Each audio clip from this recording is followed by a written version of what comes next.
Good morning guys, it's Ebird Online and I'm here with another review from Before the 90 Days. This is Season 3, Episode 8, True Colours. As usual, I'll be splitting my review into 3 parts, and for this, the first part, and I'll be discussing Tim and Jennifer and Avery and Omar. If you haven't already, please don't forget to subscribe to my channel for regular content and don't forget to like the video. So Tim and Jennifer. Today, Tim's going to be meeting Jennifer's dad. Tim tells us, as is the way with Before the 90 Days, if he doesn't impress Jennifer's dad, he doesn't impress Jennifer. Tim, you won't impress Jennifer no matter what. She thinks you're a pussy, a girl, gay, and you don't like womans. And I don't foresee her suddenly being impressed. So as they're walking through the fields on her dad's farm, she again calls him a pussy. And I'm coming to the conclusion that Jennifer doesn't really realise how disrespectful saying pussy is. I'm just going to put it down to a language barrier, but really Tim should be shutting it down. He should be telling her that can't work. And as they arrive on the field, they see Violet, Jennifer's daughter,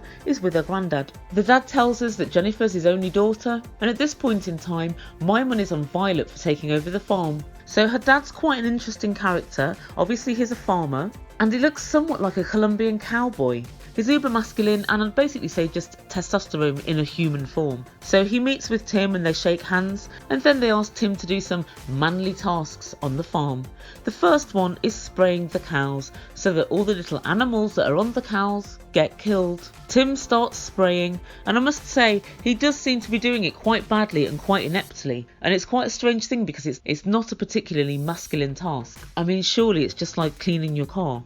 Jennifer notes that he's doing it very badly, but she says, he's trying. You're right, Jennifer. He's very trying. He's trying my patience. After this task, they then ask him, does he want to castrate a cow? Jennifer, what do you think? I'm fairly certain that Colombia doesn't have the animal welfare laws that America enjoys, and I've got a feeling this bull is going to be in a bit of pain. So Tim happily declines, and Jennifer's dad decides to take on the task. This whole scene kind of irritated me because all the way through, Jennifer was standing on the sidelines like some sort of sulky teenager, snickering at Tim and saying he's not manly, he's not masculine. And then her dad, who I did actually quite like, said, you know, we're so very different. I don't know if this can work. And I'm thinking, Jennifer's an Instagram influencer. It's not like she's knee deep in cow dung every week. So I just don't know why it couldn't work. Your daughter's lifestyle is far closer to Tim's than it is to yours. But you can really tell that her dad has his priorities right and he can see what the important things are, because when he's talking to Jennifer, he asks her, how does he treat you? Great question, Dad. In fact, normal question. That's what most of our parents would ask us when confronted with a new partner. Baba Akinyi and Mama Akinyi, please take note. Jennifer tells her dad he's interesting and responsible. She stops short of saying a family man and very wealthy, but yeah, we get it. And then later on, Jennifer tells the VT she's still really unsure of the relationship because they're still yet to kiss. And when we catch up with them later, they're pre-coital. So they're just deciding to go to bed, and Jennifer does her best impression of Jessica Rabbit in order to try and seduce Tim. And this scene really made me laugh because Tim looked really nervous and uncomfortable, and Jennifer was almost like pouncing on him. And when I saw the upturned corners of her mouth, I saw what all my subs have been saying. Everyone's been saying Jennifer looks like the Joker, and today, yeah, I actually saw it. My subs are literally the funniest. And I keep threatening but not delivering to do a readers comments video, so it's coming guys, it's coming, definitely. There are some really funny comments out there. Then Tim actually admits that he's scared of Jennifer. Fair enough. I mean, I always find that if your partner is scared, it makes for amazing and passionate sex. Run, Jennifer, run. It's going to be worse than you ever imagined. What's the point of adding to your body count for such a poor experience? And at this point, Jennifer's almost trying to coax him into bed. She's acting like one of those sex therapists, you know, the ones that actually sleep with their clients and guide them and tell them what to do. It's as if he's a teenage boy and he's having a secret liaison with his teacher. And why is he scared, you ask? Well, he's heard that Latin men are beasts in bed, and that's what's worrying him. Tim, men are men are men. There are good and bad in all races. I really wouldn't worry about it. I think the biggest turn off for Jennifer is going to be that you're scared to kiss her and scared to have sex with her. That's your biggest problem. This whole scene made me feel quite uncomfortable, and all I can say is Viagra at the ready, kids. And that's about it this week from Tim and Jennifer. It seems with this relationship that at the end of every episode, Tim is emasculated just a little bit more. He hasn't felt this scared since he was a little girl. But next up is Ashley and Omar. Just joking, guys. I got the memo. It's Avery and Omar. Repeat to self. Avery, Avery, Avery. And today, Avery and Omar are getting married. Avery and her mum are sitting in the hotel room. Omar's at the court sorting out the last bits of paperwork. Because that's what you usually do on your wedding day, right, Omar? Terri, Avery's mum, tells her, I know I was pretty tough on you last night, but believe me when I say I do want things to work out for you. And Avery looked at her with that teenage look that said, Mum, I think you're hating on me. Mum, I think you're hating on me. And then Terri tells her, you're my priority. But Avery claps back, Omar's my priority, he's my husband. And it's just a typical conversation, I think, that you have with a teenager where you completely get crossed wires. Avery, Terry's trying to tell you that you are her priority. She wants things to work out for you. She's not asking you who your priority is. And Avery continues, everyone's trying to bash Omar and I just won't have it. I'm just trying to stay positive. I want to blank out all the negatives. Ashley, why are you trying to stay positive? What for? As far as you're concerned, Syria's safe. If it's safe enough for Omar, it's safe enough for you, so there's no issue there. As far as you're concerned, this is the love of your life and you couldn't be happier and you can't wait to spend the rest of your life together. So why are you having to stay positive? I'll tell you why, Avery, because you know in your heart of hearts something ain't quite right. You can't put your finger on what, but you know it just ain't quite right. And the whole time she was delivering this diatribe to poor Terri, her body language was terrible. She was sitting in a really defensive way and she spoke to her mother in quite an attacking way. As far as I'm concerned, Avery needs a thick ear. But what's this? Omar comes racing into the room and says there's a problem. We know, Omar, it's you. We need approval from the family court. We have no approval for this wedding? No. Terri comes to the rescue again. She gets everybody together and they have to go to the Islamic court, fill in loads of papers and then take these papers back to the mosque. And then Terri converses with Omar using her best mum's passive-aggressive technique. And if I didn't know any better, I'd say she's been in close contact with my mum because they use the same shady tactic. Terri asks Omar, have you been to the Islamic court before? Omar says, no, I haven't. Oh, you've never been? No, it's going to be my first time. Is it really? Well, you should have been. This should have all been sorted out. And I found that little exchange quite funny because I really don't think that Omar is ready for that. Omar, when you're married to Avery, it's going to be that times 10. Terri is the watered down version of Avery. Oh my god, I just went back to watch that scene again, the passive aggressive scene, and I think I've hit the nail on the head. By Jove, I think I've solved it. So this paperwork hasn't been done by Omar at the Islamic court, and Omar tells the VT Terri wants to see her daughter get married, but she might not be able to because the Islamic court have specific rules. That's not the reason, Omar. The reason is because you didn't bother to get the paperwork either before they got to Lebanon or even when they got to Lebanon. You didn't bother to get the correct paperwork. That's the reason why you don't have permission to marry today.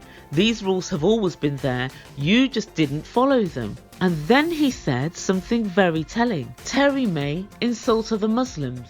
Deep that for a minute. Terri may insult other Muslims. So maybe the reason that he's semi-dragged his heels on this whole marriage thing is because he doesn't want Terri there. I've been toying with the whole thing for the last couple of weeks thinking he's definitely dragging his heels, he's definitely trying to make it not happen, but what would be the point of making it not happen? Because he needs to get into America, and I couldn't quite work out what his angle was, why he was reticent. And it's just like a light bulb in my head has gone off and I realise it's because he wanted Terri gone. Terri leaves this evening. So he knew this paperwork would have made it very difficult for Terri to attend the wedding, but he also knew, yeah, we've got another 5 days after Terri leaves for us to go to the wedding.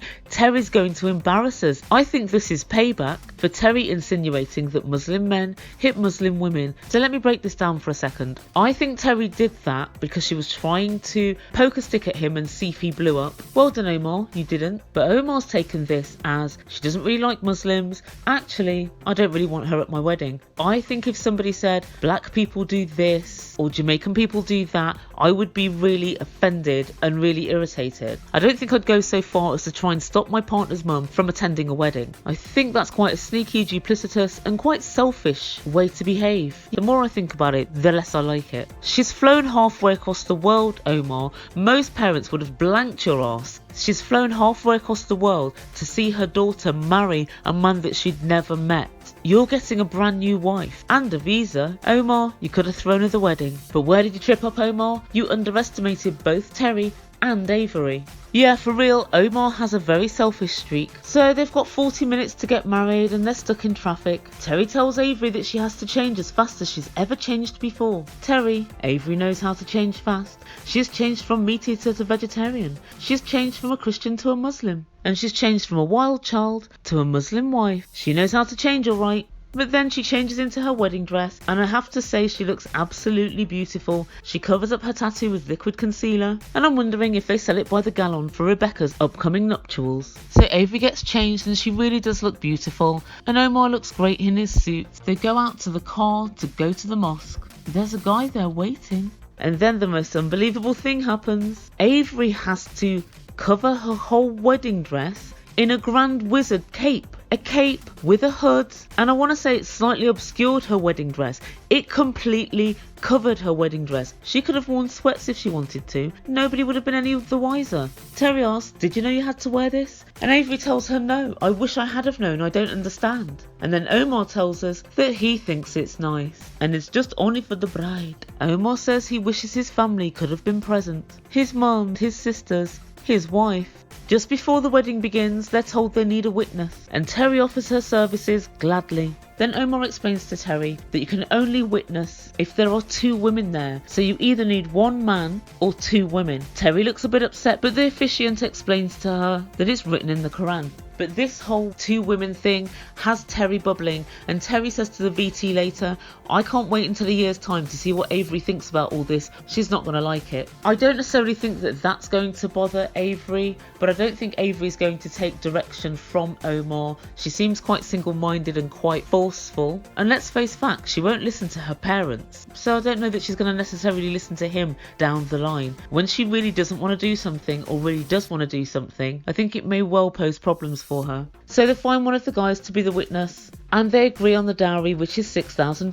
Terri, you've just given him $4,000. I would have stuck to my original $10,000 offer. Take it or leave it, Omar. And was it just me, or when Omar was saying to be a witness it's 1 man or 2 women, there was a glint in his eye as he explained it all, and he counted it slowly on his fingers. 1 man, 2 women. He repeated it several times and he smiled. He really enjoyed himself. And for what it's worth, my 2 pennants on the whole 2 women, 1 man. I mean, we have similar types of rules in Christianity. What happens when you get married? Your dad gives you away. You're not a thing to be given, so your dad gives you to your husband.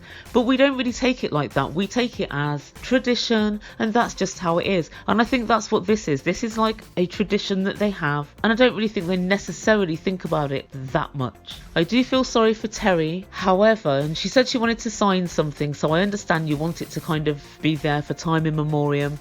But it kind of will be, because I'm sure TLC's archives will still be rolling around in 2,000 years' time. There's a permanent record on my mind, Terri, of you having attended this wedding, so don't worry, everybody knows. But then Terri went over the top and said, I feel like I just sold you. 1, Terri, it's not the thing to say in a mosque. 2, you knew that this was happening days ago. You haven't said anything, so what's the point of saying it now? 3, you didn't sell her, you gave her away. You should have got $10,000 instead of 6. You're a culturally insensitive, bad negotiator. That's what you are, Terri. Avery's unhappy because she feels like her mum's ruining her wedding. Oh, if only Avery knew what was to come. So now on to the wedding ceremony. Muslim weddings really are a turn up for the books, because it turned out that Omar had a gay wedding with the official. I was surprised the Lebanese were so enlightened and so pro-LGBTQIA. After the wedding ceremony, they all go out for a celebration dinner. But this turns out to be the dinner from hell. Poor Terri. And what should have been a really memorable day for her turned out to be a nightmare, because Avery told them that she was going to live in Syria. Omar smirked as she said it, or at least smiled. Avery tells her mum that she's going in July to see Omar in Syria, and Terri says, are you moving there? She said, I'm moving there for a while, but I'm not planning on staying there. We'll stay until we get the visa. Avery, that's about 3 years these days. Terri was really upset, and it was horrible to see. She started crying. You could see she was struggling for breath. Poor Terri. I really feel sorry for her, actually. I really do. Avery tells Terri she feels safe with Omar by her side. Really? Can Omar catch bullets in his teeth? I doubt it. So Terri storms out crying, and that is the end of the episode. And the last thing we see is Terri running off towards, I guess, a taxi, and she says she's going to the airport. At this point it's definite. I really don't like Omar. Omar keeps piping up and saying she's going to be with me. She's my wife. She won't be with you all day, Omar. You will be at university and she will be on her own. She doesn't speak the language and it's not really safe for her to just go wandering around the streets. I feel so sorry for Terri. But Omar, stop smirking. The woman's worried about her child. How could that be funny? Remember this. Once people know there's an American living here, people will travel from the places where there is a civil war and the places where there are problems to go and get her and to capture her. That is what could very well happen. So yes, it is dangerous to be there. Let's not be stupid. Of course it is. It's more dangerous because she's American. How do ISIS operate? They infiltrate into the general population and they work from within. That's how they've worked in every single country that they've gone to. So if you think every member of ISIS is gone, start reading a newspaper. Just before I finish today, I want to say a very big thank you to one of my subscribers, Just Name It B. And she was a mine of useful information about the dowry, how it works, and just generally how marriage and meeting people before marriage works in Islam. So thank you so much for that because it was really useful information. Thank you for watching from Belgium. Hey Belgium! Please don't forget to like, share and subscribe. If you know anybody else who watches this show, please forward my reviews to them. And I'll see you very soon for another review. Been listening to Ebird Online. Ciao for now.